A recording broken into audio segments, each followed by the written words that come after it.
आपका मूल्य इससे तय नहीं होता कि आप क्या हो। आपका मूल्य इससे तय नहीं होता कि आप क्या हो, बल्कि इससे तय होता है कि आप खुद को क्या बनाने की क्षमता रखते हो। Hello everyone, a very warm welcome to all of you. So students, आज हम सामान्य विज्ञान से संबंधित कुछ अति महत्वपूर्ण प्रश्नों की चर्चा करेंगे। ये वही प्रश्न हैं जो परीक्षा में बार बार पूछे गए हैं। देखिए, पहला प्रश्न, आलू में पाया जाता है। आलू में कायिक प्रवर्धन पाया जाता है। कायिक प्रवर्धन होता क्या है? वह जनन जिसमें जड़ तना पत्ती के द्वारा नए पादप का निर्माण होता है, कायिक प्रवर्धन कहलाता है। नेक्स्ट क्वेश्चन, अमीबा में जनन होता है। देखिए स्टूडेंट्स, अमीबा में द्विखंडन विधि के द्वारा जनन होता है। ये कुछ इस प्रकार से होता है। ये एक अमीबीय कोशिका है। इसमें क्या है? केंद्रक है। इसमें होता है विभाजन और इससे बनेंगे कुछ इस प्रकार संरचना बनती है। ये बीच में सेतु का काम करेगा और इसमें है 2 केंद्रक में विभाजित हो जाता है तथा आगे इसमें 2 तो कोशिकाएं बन जाती हैं और 2 केंद्रक बन जाते हैं। तो ये हो गए द्विखंडन विधि, अर्थात द्वि यानी 2, खंडन यानी खंडों में टूटना। नेक्स्ट, हाइड्रा में जनन होता है। देखिए स्टूडेंट्स, हाइड्रा में जनन मुकुलन विधि के द्वारा होता है। ये जनन कुछ इस प्रकार से होता है। देखिए, इसमें ये एक हाइड्रा है। इसमें एक मुकुल निकलता है और ये मुकुल धीरे धीरे वृद्धि करता है तथा ये अपने जनक से अलग हो जाता है और ये अपने जनक के समान ही दिखाई देता है। इसलिए हम इसे मुकुलन विधि कहते हैं और ये इस प्रकार का जनन हाइड्रा में पाया जाता है। हाइड्रा, अमीबा, पैरामीशियम, ये तीनों एक कोशिकीय जीव हैं। नेक्स्ट क्वेश्चन, निमोनिया रोग होता है। देखिए स्टूडेंट्स, निमोनिया रोग जीवाणु के द्वारा होता है, यानी जीवाणु जनित रोग है। और देखिए, निमोनिया रोग का रोगजनक है डिप्लोकोकस निमोनी जीवाणु, या इसे ही हम स्ट्रेप्टोकोकस निमोनी जीवाणु के नाम से भी जानते हैं। नेक्स्ट क्वेश्चन, टाइफाइड रोग का रोगजनक है। टाइफाइड रोग का रोगजनक है साल्मोनेला टाइफी जीवाणु, यानी हम कह सकते हैं टाइफाइड भी एक जीवाणु जनित रोग है। नेक्स्ट क्वेश्चन, कायिक प्रवर्धन है। जैसा कि मैंने आपको बताया था, कायिक जनन वो है जिसमें जड़ तना पत्ती के द्वारा नए पादप विकसित होते हैं, कायिक प्रवर्धन कहलाता है या कायिक जनन कहलाता है। पेट की अम्लता को दूर करने के लिए हम किसका उपयोग करते हैं? पेट में अम्ल की मात्रा बढ़ जाए, इसे हम एसिडिटी कहते हैं, और एसिडिटी को दूर करने के लिए हम एंटासिड का यूज़ करते हैं या एंटासिड का उपयोग करते हैं। एंटासिड है एक क्षार। जैसा कि हम जानते हैं कि अम्ल प्लस क्षार इज इक्वल टू उदासीन। और देखिए, एंटासिड को दूर करने के लिए हम मिल्क ऑफ मैग्नीशिया का उपयोग कर सकते हैं, यानी करते हैं, क्योंकि मिल्क ऑफ मैग्नीशिया MgOH का होल ट्वाइस है। ये कैसी प्रवृत्ति का होता है? क्षारीय प्रवृत्ति का होता है। एंटा का मतलब ही होता है विपरीत। Next, 10th question, plaster of Paris का रासायनिक सूत्र। देखिए स्टूडेंट्स, प्लास्टर ऑफ पेरिस का रासायनिक सूत्र होता है CaSO4.1/2H2O, यानी जल के अणु कितने होते हैं? आधा जल का अणु पाया जाता है। नेक्स्ट क्वेश्चन, जिप्सम का रासायनिक सूत्र होता है।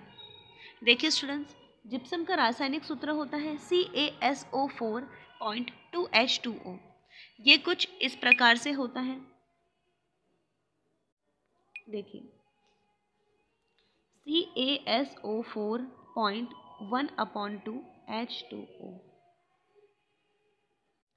अब देखिए, इसमें 1.5 जल का अणु और मिलता है। ये तो है हमारा POP, प्लास्टर ऑफ पेरिस। अब देखिए, आधा और 1.5 कितने हुए? 2। तो जिप्सम का रासायनिक सूत्र इस प्रकार से हो जाता है CaSO4.2H2O। उम्मीद करती हूँ स्टूडेंट्स आपको समझ में आ रहा है। देखते हैं नेक्स्ट क्वेश्चन, बेकिंग सोडा का रासायनिक सूत्र है। बेकिंग सोडा को हम सोडियम बाइकार्बोनेट के नाम से भी जानते हैं, या खाने का सोडा भी हम इसे कहते हैं। इसका रासायनिक सूत्र है NaHCO3। Na का मतलब सोडियम, H का मतलब हाइड्रोजन, CO3 का मतलब हो गया कार्बोनेट, तो हो गया सोडियम हाइड्रोजन कार्बोनेट। इसे हम खाने का सोडा भी कहते हैं। नेक्स्ट क्वेश्चन, बेकिंग सोडा को हम और किस नाम से जानते हैं? जैसा कि हमने देखा सोडियम हाइड्रोजन कार्बोनेट के नाम से भी जानते हैं, sodium hydrogen carbonate. Next question, टूटी हुई हड्डी को जोड़ने के लिए डॉक्टर किसका उपयोग करते हैं? टूटी हुई हड्डी को जोड़ने के लिए डॉक्टर POP का उपयोग करते हैं, जिसे हम प्लास्टर ऑफ पेरिस भी कहते हैं।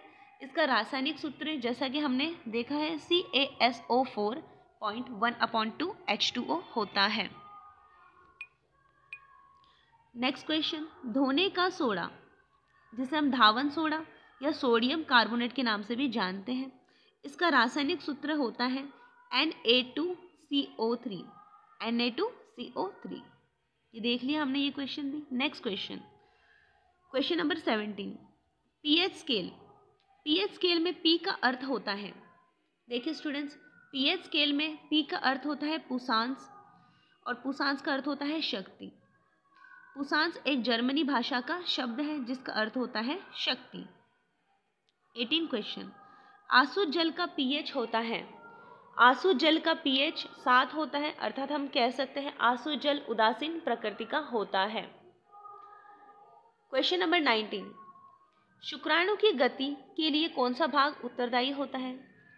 देखिए स्टूडेंट्स, शुक्राणु की संरचना कुछ इस प्रकार से होती है।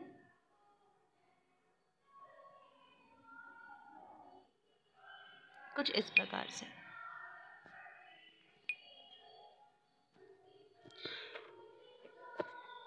ये हो गया सिर वाला भाग, ये हो गया मध्य भाग, और ये हो गया पूंछ वाला भाग।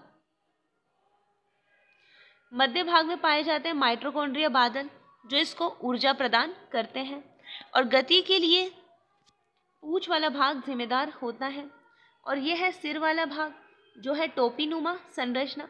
इसके द्वारा, जिसे हम कहते हैं एक्रोसोम, इसके द्वारा मनुष्य में हाइल्यूनोरिडेज एंजाइम का स्त्रावण होता है, जो अंडाणु की भित्ति को गलाने में काम करता है। ये केंद्रक है, और यह है सिर वाला भाग। इसके द्वारा ही हाइल्यूनोरिडेज एंजाइम का स्त्रावण होता है। और जंतुओं में, जीवों में स्पर्म लाइसिन एंजाइम का स्त्राव होता है। देखिए, शुक्राणु की गति के लिए पूंछ वाला भाग उत्तरदायी होता है, तथा शुक्राणु की गति के लिए ऊर्जा कहाँ से मिलती है? मध्य भाग से मिलती है। सो स्टूडेंट्स, आज के लिए बस इतना ही। मिलते हैं नेक्स्ट क्लास में। उम्मीद करती हूँ आपको समझ में आया होगा।